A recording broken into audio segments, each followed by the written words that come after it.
people ya Safaricom kwa shop yao, wale walikuwa wametuma promo. Nikiingia hivi kwa hiyo club na wapata wanakunywa pombe hapo. Ndio wananiambia DJ, what are you doing in Nairobi? Then I'm like, manze mimi hata nimekuja kutafuta msee na venye nimepata hata simu yake kwa mteja. Wakaniambia DJ, you cannot pay nini room na tuko na nyumba, twende lale kwetu. That I'm telling you, kukuja kwangu Nairobi ilikuwa God's plan, na akanihold, even though venye Mungu alinihold fast. Nikalala kwa wase for 3 days. The third day wakasema, hey, you know our uncle ndiye anatusaidia kulipa hii rent na nakam kesho, so akikupata pita kwa disaster ni nini unaweza jipanga bro. Sasa another story ilianzia hapo sasa. So na through that entire time bado uko umekutana na Anita bado? Sijapatana na Anita bado. Hajashika simu. Na Anita hajashika simu. Na saa in these 3 days brain yangu iko like, should I go back to Nakuru? Yes, I can go back to Nakuru because I'm used to Nakuru. I know all corners of Nakuru. Or should I remain to Nairobi? And if I remain to Nairobi, how will I start a life? Nona. Right now I have accommodation for only 24 hours, for some hours. Nona. How will I start a life? Those are questions which were running in my mind. Then kasema it's okay. Nikaenda mahali kulikuwa kuna chomo ka mtura, ilikuwa ni club na mtura na sambusa. So nikakaa hapo hivyo nawaza. Then another lady came again. Anaitwa Maureen. Now this one, she's a Luo. When she came, akaniambia, bro, kwenda kujirusha nini? Juu nafikiria sana. Something nikaniambia, mimi unajua I'm a talkative person. Nikamwambia hata mimi niongea tu na huyu madam. Nikamwambia mimi sitaki kujirusha. Na sitaki kujua. Mimi nimetoka Nax na mimi ni DJ ama MC na mimi nilikuja kuona msee. Na mimi niliona msee simu yake iko off hadi leo. Na sasa sijui kama nirudi Nakuru ama nibaki Nairobi. Na Nairobi nikibaki sina mtu wa kukaa nayo. Then this lady akaniambia okay kidogo. She was a waitress kwa hiyo club. She went inside, akauzia customer. She came back akaniuliza bag yako iko wapi? Nikamwambia bag yangu iko kwa ile nyumba. But it was a place like this, na karibu na ile building. Unaona? Iko kwa ile building. Go for it. Bila nikachukua manguo zangu chap nini nikapaka. Nikafanya nini? Nikakuja. Na funny thing with the story, in the place, in that building, I met a lady mwenye tumegrow naye mtaa moja. Unaona? Na alikuwa anafanya kazi in Australia. Na nikamwambia soon accommodate. Ananijua anajobaka mama yangu. Unaona? Na mama yangu najua. Yaani tunajuana ni kama sasa hii area. Unaona? Nikamwambia soon accommodate for only some days. Nionekana naweza tafuta job alafu unichukue tu kama because tunajuana. Akaniambia hapana nini. Aliniambia sawa. Yeye pia ni mwingine nilingoja wapi. Na ndio sasa Mungu ananiletea huyu lady anaitwa Maureen. Maureen now, she's the one who made me live in Nairobi until today. Because alinichukua akanipeleka kwake, akaniambia this is my house, and if anyone asks you a question, tell that person you're my brother. She was a Luo, I'm a Luo. But when Maureen alinichukua, me something clicked in my mind. Najua we used to hear Nairobi, kuna wale mademo wanachukuaga maboys, wanaweka kwa nyumba, kazi yao ni kualisha. Okay, wewe akitoka kazi jioni, unamshughulikia anakuwa sawa. That was unamtengeneza. Sasa mimi nikasema because niko stranded, kiende iko nini? Kasema at this juncture uko na mbele na nyuma. Sasa sina mbele na nyuma mimi. Na niko kwa nyumba ya mtu na ni dem. Kiende. Mimi Maureen amenipeleka kwa nyumba yake. Food ameleta mimi nimekula. Kaambia wewe ukisikia kulala. No, this time it's Kayole still. It's Kayole. Ukisikia kulala wewe lala. Mimi nalala nikifungua macho juu najua leo my friend leo nitafanya kazi, Yesu ndiye anajua. Nilingoja Maureen, nilikuwa na hiyo mentality. Kumbe this was a God sent person. Maureen came in the morning, mpaka alikuja around saa 4. Alikuwa na vyombo chafu, alipata kama nimeosha vyombo, nimepanguza. Unajua was that person mwenye nilifunzwa, nilikuwa na character zangu, unaona, nimefunzwa kufanya kazi. So kutengeneza nyumba ya Maureen amepata nyumba ikiwa safi. Unaona kauliza nani amefanya hizi vitu zote? Nikamwambia ni mimi. Unaona kaambia never do something again. You are a man. And I'm a lady. Wacha nitakuwa nakufanyia vitu zote. Tutakuwa tunakufulia, wacha hizo jinga. Hakutaka msaidiane siku hizi, naona watu wanasaidia. Maureen hakuwa na hiyo. Sasa ndiye akakuja kunipa story. Akaniambia I will be sleeping at my boyfriend's place. You will be sleeping here until the time utapata way. Wow. Naona? That's good. I stayed in Maureen's house for 3 good months. Really? Bila kuitishwa rent, bila kuitishwa pesa kununua food, bila kuitishwa pesa kununua sabuni. Until the time I met a friend of mine anaitwa Makomiko. Makomiko is the one I did a song with inaitwa Ni Wewe. Makomiko also is a guy that we knew each other in Philadelphia because he used to school in Philadelphia and I used to live in Philadelphia. Philadelphia is a school stroke home. So kuna wale watoto wanakuja kusoma hapo, hawana uwezo, wanasoma hapo wakienda wapi? Makwao. Na kuna wale ambao sasa wanaishi hapo ndani na bado wanasoma pia hapo ndani. Kama mimi, lakini mimi I was living inside Philadelphia but going to school outside. Hivyo ndio venye life yangu iko. So I and Makomiko we knew each other there. Then tukakutana na Makomiko ananiambia Buda, uko unafanya nini na Iban? Kama mimi hata nilikuja huku sasa hizi na Canadian fly. Akaambia mwanaume kama wewe toka huko brother. So there was a place ilikuwa imejenga nyumba kama ile yenye imejengwa. Then msee ameweka fence ya mabati na kuna kanyumba katikati. So hivyo ndio venye Makomiko walikuwa. So jamaa alikuwa amejenga tu tuseme tu ni kama sijui nitasema aje, yani beginning of the house, lakini hakuwa amemaliza. Alafu kuna kanyumba imejengwa ya mabati katikati. So akapatia kina Makomiko waishi hapo. So Makomiko akaniambia utakuwa unaishi na sisi but hapa tunalalaga na routine. Sisi wote mimi na huyu jamaa tunaendaga kazi wapi? Usiku. Gekomba. Then mchana ndio tunakuja kulala. Sasa wewe na huyu tulikuwa saa ngapi? 4. So wewe na huyu jamaa mtakuwa mnalala usiku, siku ikuja asubuhi mnatuachia nyumba, sisi tunado sijui tutaenda kazi usiku. Life was like that. Oh, the space ilikuwa ndogo. Venye tu wako wanataka ile disturbance kwa sababu usiku wanaenda job. So life was like that. So I live with Makomiko, nikakaa nao. Ikafika mahali tukaungana na boy mwingine hapo Mkamba, plus mimi Mjaluo, plus mwingine alikuwa Mluya. Tukachukua ka rental ilikuwa 2,000 hapo tu Kayole. Hivyo hiyo 2009. Ikafika December, I went back to Nakuru, nika celebrate my Christmas. Then 31st again I came back to Nairobi.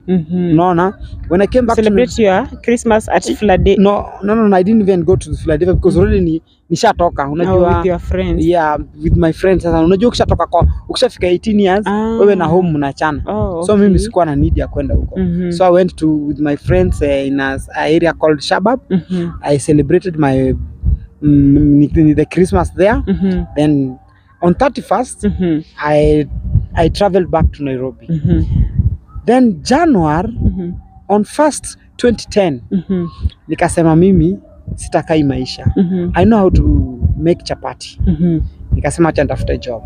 Before that making chapati thing came to my mind, there is a guy I met alikuwa anaitwa John.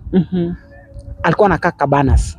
So nilikuwa naenda kutafuta John, nimwambie John unaweza ni accommodate ndio nionekane ama unaweza nitafutia njia ya kupata kazi. When I went to John's place nikapata yeye pia alishahama. But unaona hawa watu ninawatafutaga ninawakosa, but unapata wakati nimewakosa Mungu ameniwekea mtu mwingine wapi hapo kando wa kuni receive. So kitu kanikujia kwa njia. Yani kwa mind nipitie hii barabara sijui mali nilikuwa napita, but I came to know the road later. Nikapita hiyo barabara hivyo kwa jenga katikati. Nikaenda nikapata jamaa fulani Mkisia kwa hoteli, nikaomba kazi. Akaniambia do you know how to make chapati? Nikamwambia nikupe testing ya mfuko moja. Yep. Nikapika haraka akaniambia uko sawa. Unaishi wapi? Kayole. Huwezi toka Kayole mpaka huku kuje kazi asubuhi ngori. What you'll do is this take these 100 shillings and uchukue bag yako kuja ndakupe place ya kulala. Wow. This was another story again. So my mind ilikuwa ni umse yako na mahali pa wafanyeka. Mimi nikaenda nikachukua bag yangu, nikaenda wapi? Mkuru kwa jenga mahali nimepata job. Nikamwambia msee nimefika. Nikapeleka bag yangu kwake. Kumbe huyu jamaa ana place ya kulala, yusha wa customer wafanye kazi. Ni ngoje mpaka saa 6 usiku nilale kwa hiyo hoteli yake. Saa 11 asubuhi nimeamka. So nilikuwa nalala saa 6 naamka saa 11. One day a customer mwenye alikuwa anakuja kukula ndio akakuja akaniuliza, na wewe unakuja tu hapo unaishi hapo? Nikampa tu story, mimi sina hata place ya kukaa. Ninalala kwa hiyo hoteli hapa ndani. Huja akaniambia mimi nina nyumba na inalalaga bure. That was another Luo guy again. Alikuwa anaitwa Eliud. Eliud akaniambia you come, utakuwa unaishi, utakuwa unalala kwangu. So hivyo ndio venye life yangu ilianza.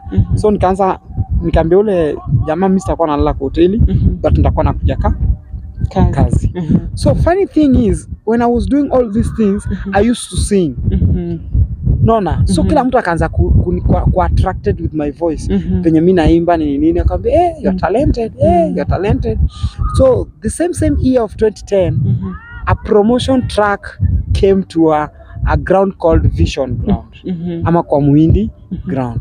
When they came, because I knew I can do that, I took myself there. I did the dancing thing. I won. I was given my gift. Unajua ni kwa kijana mtu wa 20 years 22 ukutuna vitu twako. Nikakuwa hivyo, nikapewa hiyo zawadi. Then nikafanya nini, nikaomba kazi. And because I was young, wakaona huyu bado. But now when they invited me to the office in Lavington, I met the boss.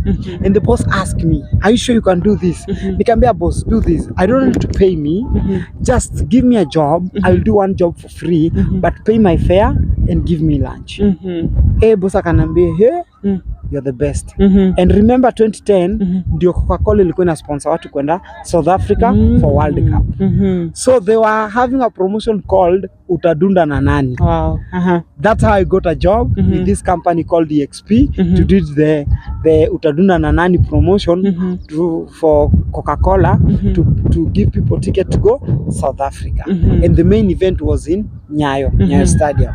So I did that job and it was well done. Even bosses, my team leader andika good report, akasema this guy is young but ako sawa. After that nikapata kuna project fulani ya Coca-Cola ilikuwa inajiita Coca-Cola. Coca-Cola ilikuwa ma footballer.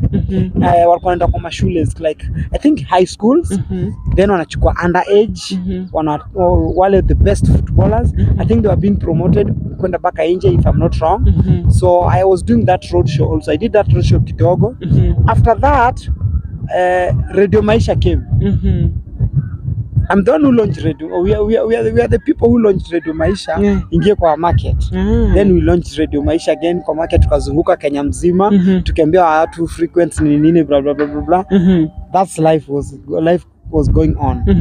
After that another story again. Na throughout this time bado kwa yule mtu wa chapati ama sasa umetoka? No. Hapa sasa nishatoka kwa mtu wa chapati na nishatoka hata kwa Eliud na kama maisha yangu na jamaa fulani sasa nimeanza kujua kurento. Nina hustle sasa. So after that promotion, another promotion. Wow. Siwezi kumbuka zingine zilikuwa tu mingi. I think nilifanya baka hii Nio kuna phone inaitwa Nio. Nilifanya baka hiyo phone ikikuja kwa market mimi ndio nililaunch because it was given the job was given a company called Swivel. I launched the Neon ingia kwa market watu kubai. There is a lot of promotion I did. Ndio maisha ikaanza kuendelea sana, naanza kuget down nini life ina change. So Swivel, each and every company nilikuwa na join hako nataka kuacha kufanya kazi na mimi because I was very energetic. I'm smart in what I'm doing and vibrant and I'm very very vigorous and I'm very sober. So even clients wakiniona tu hivi ilifika mahali baka client anasema if I used to use the name MC Angel. If MC Angel is not there, I'm not working with you guys. So because demand yangu ilikuja juu, mimi na nikakuwa na demand. Nikauliza how much are you guys paying me for this? And they were like, how much do you want? Then they were like, we'll give you this. So nilikuwa napata in a rich point a day ningepewa kitu kama 5,000 per day for one performance because sijakuwa that big stuff. But Ili reach a point ikaendelea mpaka game ika change. And that's how nika meet. I can just only mention different company. I work with the EXP, I work with Swivel, also I worked with there is a company called More Sound, but now More Sound ilikuja in a different angle. Before I went to More Sound, there is a story back 2012. Ilikuja before 2012, I launched Nescafe 3-in-1. You know Nescafe 3-in-1? Yes. Also, us were the one who put Nescafe 3-in-1 on market. Nakwambia I've done a lot of the products hapa nje, nimefanya mingi sana. Then nikakaka kiasi zingine hapo katikati, lakini mostly za katikati zilikuwa za Safaricom.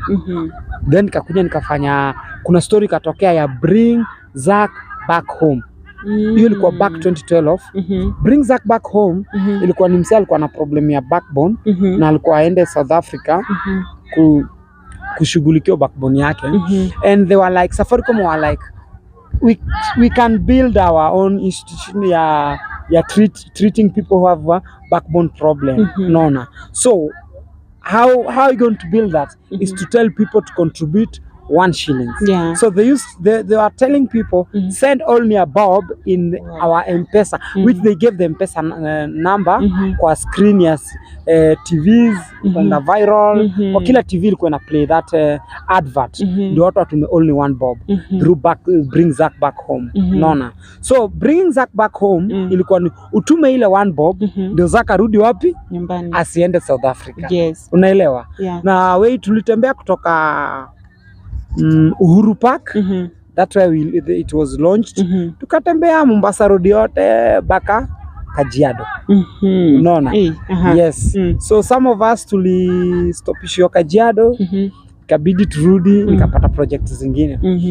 That's where I met these Safaricom bosses, but I don't know if he's still working there. I met this guy was called Peter Omwenga and Sarah Ndwati, I think so. Sarah Ndwati Peter Omwenga and Sarah Ndwati, they really loved what I was doing. So they took my number and they told me, you're very talented. In case we have something, we will do what? We'll call you. Then I was like, okay, fine. So one day, 2012, Peter Omwenga called me. Where are you? And I'm like, I'm at home. Okay, I've given someone your number and they're supposed to call you. There is something you'll do for us. I didn't know what was that. So I waited and Peter Omwenga told me, if he will not call you, call me back. I waited. Then nikaona imekaa, nikapigia Peter Omwenga. This guy has not called me yet. He called the guy. Now the guy called me.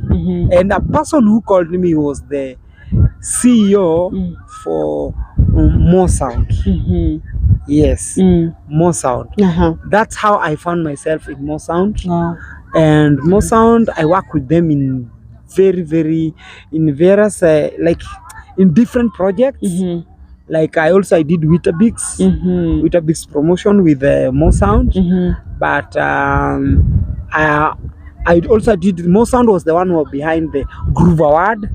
So I was doing Groove Award road shows. And now the project I was doing with More Sound before this Weetabix and Groove Award, the project that Mr. Omwenga connected me with More Sound was Niko na Safaricom Live, one of the biggest show in this country back then, 2012. The show that was carrying all gospel artists and secular artists. Niko na Safaricom Live was going across the country. That means I visited each and every part of this country. I've gone to Kambani, I've gone to Mount Kenya, I've gone to Kisumu, I've gone to Mombasa, I've gone to like Western. Hakuna part siku kanyanga. Kwa hii country. Mpaka ilifika mahali nikamwambia msee, now me I'm tired with Kenya, I want to go outside. I want outside. And after that, doing that, that's where my life changed, because I was paid well and I was feeling right, okay. And remember I was living in Mkurukwajenga in a small cube. So I vacated from Mkurukwajenga to Pipeline, and through that life I started now after doing Safaricom Live, because I was paid, that now I started recording my songs. That's where I recorded. I was even to ask now, where did this music start from? Yes. My music career started from there, because in Kenya getting manager is not easy. So my MC talent, like I can say my MC talent helped me to do the recording, to do my music, because all along I was not an MC, I was a musician. If you can remember, I told you I was one of the best artists in school. So I recorded Sauti Safi.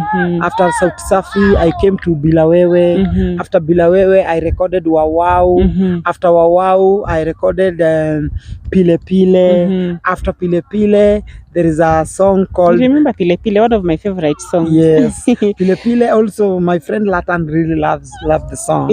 So after Pile Pile, that's where I was meeting producer Roba Weida. In fact, it reaches a point whereby now I'm not paying the studio. They are calling me for free recording. So Weida, they called me for free recording, and I was like, "You guys, are you serious?" And they're like, "Yeah, we are. We want you to do recording with us." And I was like, I can't feel it. So one day I was going to meet a director, the owner of Mwindi Meusi supermarket. He wanted me to do something, but he was late. So I said, because he has not arrived yet, can I branch to the studio? Because the studio was along the road to Mwindi Meusi. So I said, wacha ni branch kwa studio kidogo, and he waste time while I'm waiting to the boss to come so that we can have a meeting. So when I went to the studio, I found Roba did that rumba beat. Wow. And that's when I asked Roba, who is the owner of this beat? And Roba was like, no one. Do you have something? And I was like, no, I don't have something, but I think I can come up with something. And that's where now a song just came to my mind. Pap, Yesu wangu we, ninataka niongee kukuhusu. Yesu wangu we, ninataka niwaeleze kuna reason ninayo.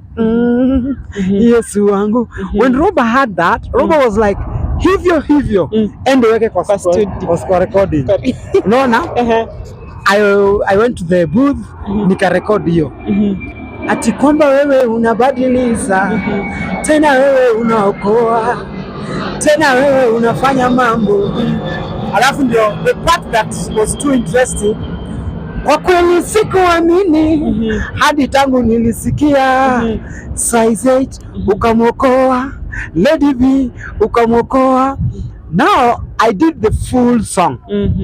After doing the full song, Roba, when they're doing mastering, they felt like this song I need to do with some. There is a lady who was there the time when I was doing that song, and that lady now, it was Lucy Charles, the one you've done with the song. So because the song, I did all song, then Roba was like, we were thinking about something. See, you do this song, upatie Charles nafasi, aweke hii song, aweke verse, then ukuje usikize. Uone kama ina make sense ni sawa, kama ita make sense tutoe. Then I was like, fine, fanya hivyo. Walienda, Lucia karekodi usiku. The song nikasikia sasa ndio imeshika vizuri. Ikakuwa fire. Sasa ndio tukaitengeneza. Hivyo ndio venye tulifanya na Tamani. Na mkamaliza, and you did an amazing video. We did an amazing video by God's grace. And that's how my life has been. I'm just cutting it short because it's a long story life. In fact, I do say maybe one day I'll write a book about my life, because my life, I'm that person I've seen a lot. Kama ni kwa kulala kwa kibanda nimelala, kama ni njaa nimelala. Yani hakuna kitu yenye sijaona, sijapitia. Imefika mahali baka nilikuwa na sugar mami, alikuwa anataka nikuwe na yeye. Akona kagari. Nikaona I was young but smart. Nikaona huyu anataka kuniwaste their time. Kuna vitu mob nimepitia, unaona. But I thank God. God has been so faithful to me, because also I never departed to God's way. No, your story ya sugar mami mbona hujatu explain? Do you mind telling us the story? Because it was not much important. It was just a lady who really loved what I was doing. Unaona? And he was in the office over there. So every time akitaka kwenda mahali alikuwa ananiita.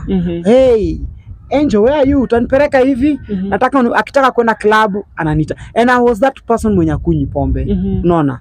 So lakini ilifika mahali ikakuwa niko na job mob, so akiniita nipati, akiniita nipati.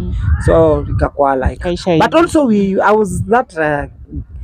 was 22 years old back then, and single. She was not that much old, but a little bit old to me. So angekuwa nataka nikuwe boyfriend na nataka mapenzi, mimi ningekuwa tu ungekataje ulikuwa single. Yeah, but sasa shughuli zangu zilikuwa mob. Yes. Okay, so you've spoken of saizi tukamwokoa Lady ukamwokoa, which brings me to this question. Ulifika mahali and you had really grown your band, and even remember you hosting an event at Taj Mall. So tell us, how did you come to meet them, and how did you come about you arranging that event at Taj Mall, and the people you're working with, how everything was? Now meeting Kina Size 8, meeting DJ Mo, it was through this guy called DJ Crowbar. DJ Crowbar, he was one of the best DJ for gospel DJ. He was a DJ in KTN. So DJ Crowbar, he became my friend through Swivel. Swivel, the one who was hosting gospel event. Then they invited DJ Crowbar, and back then DJ Crowbar was the top DJ because he was the DJ from Priscilla Mfalme. You remember Priscilla Mfalme? They used to bring those DJs competition. If you are one of the best DJ, they give you a car. They give you, I think, 1 million, and they give you also DJ wheel, and some stuff, sound system. So DJ, it's happened when Priscilla, the first Priscilla Mfalme, DJ Crowbar won. Then he became the top DJ in the country. But he won with gospel. He was in Priscilla Mfalme, but he was mixing gospel. No. So when I was in Swivel as a MC, so I saw his poster, and this lady who was my friend now, the one I was talking about, I don't want to mention her name. Now, she's the one who told me, let me connect you with the DJ Crowbar, because you really do sing well. DJ Crowbar can do what? Can help you grow your music. That's how I met DJ Crowbar. So I was not a friend to DJ Crowbar, but I got his number through the company I was working with. So I kept on calling DJ Crowbar. I called him until one day he called me by himself and tell me, when can we meet? Can you come at this place? And the day he was inviting me, nakwambia nilikuwa njaa. Alipeleka mahali tukakula pilao, sijai sahau, and he became my friend until today. Now through DJ Crowbar, I met Ken the DJ. Now the DJ who is in Citizen TV today. The Ken the DJ, every Rauka show, he's the one who is the DJ. Ken the DJ became my friend. We made a group. I have Teddy. I have there is another guy, Anita Hobbs. So we came a group of 7 people plus DJ Crowbar, 7 to 8 plus DJ Crowbar. So when it reaches a time DJ Crowbar got scholarship to South Africa. So when he was going to South Africa, he told me, I want to take you somewhere, and I live in a handover. These people. So he took me to DJ Mo. He told DJ Mo, this is my guy. I want you to work with him, blah blah blah blah. And now the things that Akina DJ Mo was doing were not my thing. I'm not a hyper man. I'm a super MC. I'm a presenter. I can work in a radio as a presenter. I know how to do product things. But Akina DJ Mo, they were doing hyping shows. They're going to schools, blah blah blah blah. No. So they used just to take me as an MC, but haikuwa zinaniingia. So that's how I met DJ Crowbar na DJ Mo. I met Size 8. I met DK kwenye beat. I met Guardian Angel. I met Hope Kid.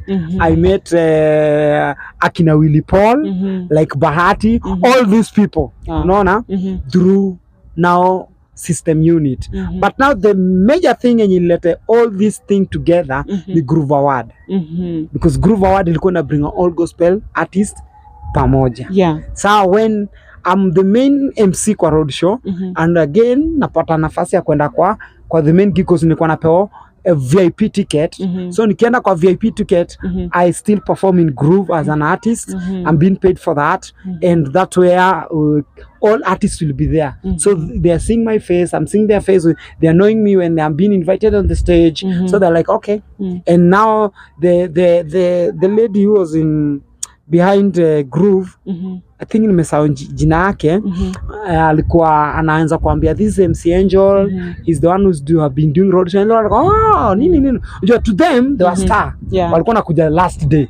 Na sisi for example, if we are going to Kisumu, tunaenda 2 weeks before. Tunashinda Kisumu hiyo wiki mbili, tunafanya what we are doing, we are inviting people to the event, blah blah blah. Unaona, that's how life is. That's how I met Akina Says It, through this event and through Crowbar. So my growth of music, or like my connection, ni bidi sasa yangu yenye niliendala kwa nayo. Unaona, hivyo even the event that was because we are friends. No, we are friends until today. Now the event of Taj Mahal, it was sponsored with Nairobi County. I was given some 300,000. I did event in Taj Mahal, and because they were my friends, they came to support me. No. Even today, if I want them to come to Utawala, they will. Because they are my friends. Because also when they are stuck, even today, even just the other day, I think it was December, if I'm not wrong, it was December. I was doing something for DJ Mo there at Timol. We are friends. I have his number. He have my number. So if I want him, I'll just call him and mwambie niaje Mo, mimi niko na kitu fulani nataka mkuje mnipe support. I will call Mo on kivyake. I call DJ nini Size 8 kivyake. I cannot tell you more because nimekuita kuja na Size 8. No, Size 8 ni brand kivyake, Mo ni brand kivyake. Hivyo ndio venye life iko. Oh, amazing. So now you are there, umemaliza event, your music has picked up, and it was a very amazing event because I was there, I witnessed.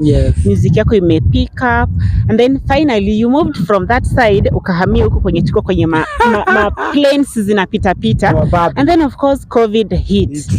Tell us about your experience. My music career and my MC career was doing well. In fact, ilikuwa imeanza kupick mbaya because nilikuwa nimeanza kulipo vizuri. Then COVID came between. But mimi ni ule mtoto wa Yesu. Mimi ni ule mtoto wa Mungu. I can't complain. In my COVID, I never during COVID time, I never struggled. God struggled for me. Wow. So like my rent, some of my friends, I can't mention their names because they are well known with some people who might watch this video. And she became my mom. In fact, she adopted me, and she told me, you are one of my son, and you're my black son. So she has been there until today, since 2015. We met back 2015. So during COVID, I think I remember when I was praying, I told God, you have a reason why you have connected me with this lady, and you have a reason why she has accepted me to be her son. So during those COVID, she's the one who paid my rent for 1 year. Wow. And I thank God for that. And she has been supporting me until today. Wow. I can't mention because she doesn't, and just know mimi God alinifaitia. Yes. Wow. And manake kwambia I'm still Angel. You're still Angel. Yes. Okay. Na sasa you didn't mention to us, are you the only son? Do you have siblings? And now after you have answered hapo ndo utatuambia now the story going to your dad sasa. Now because you see, when I knew I'm not the son to the family where my mom is, so that shows you I'm the only son. I'm the only baby, but I have step sisters and step brother. Nona. And also side ya babangu kuna step sisters na step brothers, but they are older than me. Unajua sasa ni story yenye ninafuatilia na watu wenye walikuwa na mama yangu the time I was being born. They are the one who helped me to trace my family. Yes. So right now, MC Angel, you are looking for your dad. Right now, okay, I've not gone there, although they have invited me. Okay, let me say, already I know where my dad's home is, but I'm that person who prays, and when something comes, when I want to do something in Nakata, I feel time for that thing's bad. So I was supposed to go there, then accidentally I closely hit someone on the road. Side mirror ya gari yenye nilikuwa nayo ikavunjika. Ningeua mtu. That's the time I prepared myself to. In fact, I was a day too. Like kama sasa ni leo, then kesho ninafaa kwenda travel. Such accident happened like a day too. No. So I felt like maybe God does not want me to go there still. So I cancelled the journey because it really cost. First of all, nikaona my time to go there is not yet. But if God wants me to go there, I will go. If God doesn't want me to go there, I will not go because I'm a person mwenye nimejipanga. Niko na mimi si ati I cannot call myself like ati I'm much broke. I'm not that a millionaire, but you're now a family man. I'm a well-off, I'm a family man. I'm a person who is focused and I know what I want. Okay, so have you met your dad ever? Personally. Kabisa kukutana uso kwa uso. Have you met? One? Yes. That's what I'm telling you, not yet. It is now when. But he knows like the family knows I'm somewhere because my aunt who was living with my mom when I was being born in Migori told them that child ako mali fulani. And when they had that, in fact I have their number, the family have their number. In fact, one of my stepbrother niko na number yake hapa, but that person sina mbio. Naona. So I don't know the story. I don't know. In fact, I've not investigated much about him, if he's still alive or not. Even I didn't even ask my aunt if the dad is still there or not. Also, you have not even communicated on the phone? No. And with the siblings through the phone? Yeah, the only one sibling. You've communicated through the phone? Yeah, we talked, but si sana.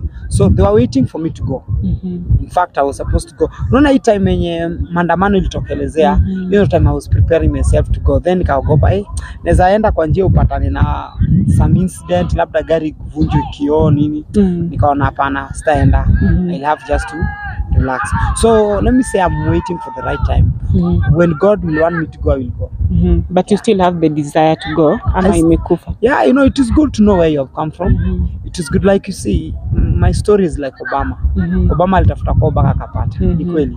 And that's how we are. It's better to know where you are home because you see, I'm a person who is, I have a lady. She would love to know huyu jamaa yangu kwao ni pale. Unaona? Familia yao inatoka huku. Na hata hao wangependa kujua, familia yake ingependa kujua ABCD. It's only that people like us, we don't disclose much about ourselves. That's the problem with the artists. We always secretive, and I don't know why, but I think I learned that from people too. So, and throughout this entire situation that you're trying to locate your dad, how is your mom, or what is your mom saying? Ako sawa nayo ama? Even my mom, she doesn't know. Yeah, she doesn't know. But I do talk to her. Even today we talked. Yeah. If she need my help, if I'm capable of giving her what she want, I do. If maybe she needs something which is I'm not until the time yenye ndapata. So even ndo venye life imekuwa. So umogopa kumwambia, do you think she'll be furious ama she will be okay? I think I don't know because in fact, all things that I've gotten or what I've heard about my dad, she's the one who was telling me, but one by one. Anaweza niambia hii mwezi tikaikae nimpreshe tena niambie moja. She's the one who told me you were born in a hospital. She's the one who told me you were born in Migori, in a place called blah blah blah. No. But si zote, it's like she was not open up with me about all. And the reason she told me this because she came to realize I know that where she is not my home. I'm not assigned to that land. So when she knew that, I think she started becoming open to me. But sivo yote. So people who disclosed everything are now my people. Because I went to Kisumu, I looked for my step grandma very, very far away from Kisumu. Then they started locating because they could remember. They know me by name, but they don't know me physically because they have never seen me for very, very many years. They were like, oh, unajua sasa nikijaliwa wanasema, oh, ile nyati nyarapeo. Oh, unajua my mom, she's called Nyangi, Anyango. So they're like, oh, wende mtoto wa Nyangi. Oh, okay, your story tunajua, story yako tunajua. So unaona, so hao ndio wakanisaidia kulocate, na hao ndio waka connect hiyo connection yote mpaka wakaambia huo familia kwamba unakumbuka ule mama hivi mwenye alitoka na mtoto hapa ni nini, huo mtoto wako, na mtoto ana locate kwao, unaona, na ni wenyu, unaona. Kumbe those my eldest brother also them they know the story. When my mom left there, it's a story that's a story of my mom. I don't have to talk about it. I don't know why they differ with my dad. So when she left there, I was young. Nilikuwa nanyonya bado. Unaona. So I was born in that home. Unaona. Na my mom left there. She went to live with my aunt. My aunt she's married in Migori now. Even her, she's there. In fact, yeye ndo tunaongeaga na yeye akiniambia about how my family are thinking about me. But she asked me a question. Then nikamwambia me, I don't want to go there because I want land. No, I want to go there because I wanted to know to identify myself and to know who was this dad of mine. Who was this man? So the only thing I knew about my dad, he was a teacher, a very worthy man, but mi sikutaka mali. And I think hiyo damu ya utajiri iko kwangu pia. Because mimi life yangu imekuwa tu ya utajiri hadi saizi. Yes. So guys, we've had a very long interview. Bado tuko na maswali mingi that we still need to ask, but it's dark. Let me just ask the director kama, is the light still favorable? Tuendelee? Bado iko sawa? Okay, sawa. So maybe we'll go to the conclusions, but this is just maybe part 1 or maybe part 2 of this video. I don't know how far we are, but we still have more to come because we still haven't visited his place. Penye, you know, he has something amazing and yame open up. So probably because it is late, we might do that late another day, but it will come very soon. So before tuendelee, Msinjol, tell us, you continued with your artistic kuimba hivo, and you had a YouTube channel ilikuwa inaitwa MC Angel. Yes. And you are doing very amazing music, amazing videos, working with amazing people. What happened? Kwa sababu saizi tunaona imechange. Yes, imechange. Jina number 1. Number 2, tumengoja for long, you haven't produced music. Why? And the way you had a really good voice. No, in music, I think what changed my music career it's COVID, because I think my last song, it's the video, it's inaitwa Shetani Ashindwe. Then I did Shetani Ashindwe. Latan did that video to me. Then I did this called Niwewe with Makomiko. You remember now the guy that I was telling you I met in Kayole when I was living in that lady's house. So we did this song with Makomiko Niwewe, and that was the last video I did.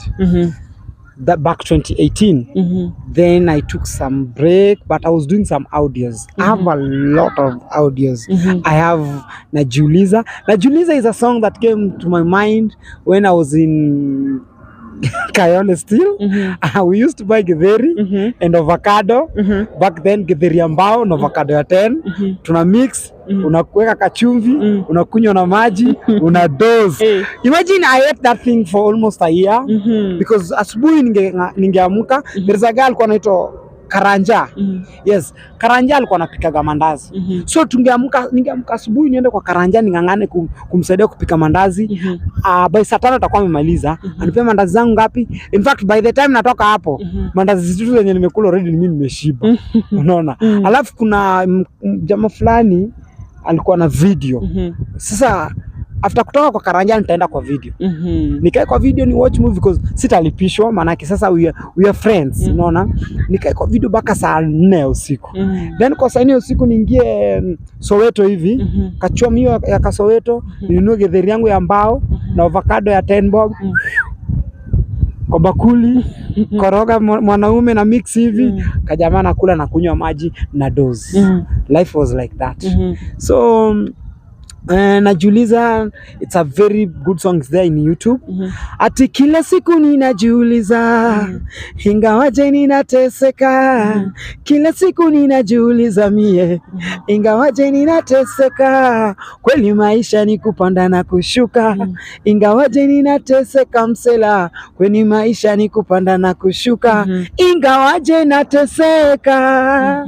That song came to my mind when the life was too hard, extreme hard. So hivyo ndo nikakuwa.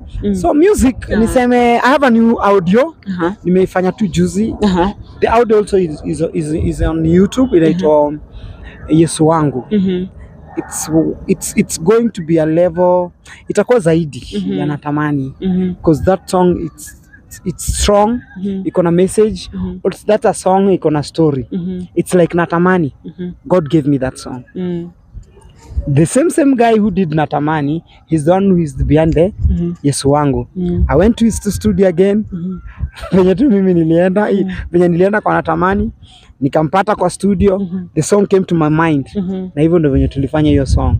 So you changed your YouTube. No, my name I changed it not this year. I changed it back I think 2021 when I went to perform somewhere and people were like, Guardian Angel. Yani like I was people do say I look like the Guardian Angel, which sioni hiyo. Sioni kana kaka Guardian Angel. Somehow. But even the other day I was passing kwa kona nyingine hapa and I was like, hey, kwani ni bro Guardian Angel? No. So what made me change my name? I went to perform somewhere. The guy was told MC Angel is here. I don't know what he thought. I can introduce. We have Guardian Angel in the house. And I was like, seriously? Am I selling Guardian Angel's name or I'm selling my name? That's what made me change my name from MC Angel to John Paul Santana. John Paul Santana is a brand that also it's becoming my nationality, because I'm changing all my documents, all my name. That's the name I want to use. It's like the way unapata maartist wa majuu wanatumia real name yao kukua everything. Kama Tupac Shakur, hiyo ndio ilikuwa real name yake. Unaona? Michael Jackson, hiyo ndio ilikuwa real name yake. Unaona? So like me, I've already processed about name changing. I've talked to my lawyer about it, and right now documents, all of my documents zitakuwa iko na process kubwa kuchange hiyo, but my YouTube is that now. That's the name I'm using. So John Paul. Okay. By changing, you mean like the name you are given at birth? Oh. Even my passport, everything. Why? If yes, you may ask. I want that because I'm coming up with I'm making my own family. I'm making my own legacy. Yes, I want my family. The only name that I've took from my family is my grandpa name, Apio. That's why you my new song utasikia John Paul Santana, mtoto wa Nyarapio. You get that? So Nyarapio, it's my mom. Then Apio is my grandpa name. So that's I take that as our family name. But I never met my grandpa. Sikoi muona. He died long time ago. So John Paul Santana is my new brand name, and Apio is my family name. Yes. So like you find like my wife, after my wedding, so to change jina yake, like it's just called Caroline Santana Apio. I'm a Caroline Musioka Santana Apio. And she's here, by the way. She's here. You see that thing? That's how now I do these things. You know, we change. If God bless me with a daughter, for example, I can call my daughter maybe Justina Santana Apio. You get that? If it's a boy, I can give a boy one of my name, Paul Santana Apio. You get that? Yes, but Santana become, we call ourselves the Santanas. They call themselves the Santanas. Guys, I wish we could continue because we still have a lot to discuss. But just unfortunately, even ndivyo vyetu imeharibiwa. It is dark right now. So probably we'll just end it here for now. But the interview is still going on. We have a lot of things to disclose to you guys. As I told you, he'll be showing us his place, the place that he opened. And this is a surprise. I'm not going to tell you. Just be sure to stay tuned, because we will see it in next videos when you stay tuned. So before tuende MC Angel, karibu hata mimi nikuite Guardian Angel. You see that I'm fighting over that name. Before we go, so because probably a lot of the remaining questions nitakuuliza in our next video when we come again to do the video. So labda utuambie how people can get you for now, your socials, pale YouTube, and just in brief also you tell us when you are releasing the next music, and then we can continue the rest in the next video. All right, this guys, you can just go to my YouTube channel by the name John Paul Santana Apio. That's my YouTube channel. Facebook John Paul Santana Apio, or if you just write John Paul Santana, you'll get my face. And people who knows me, you'll just click because you know that's me, right?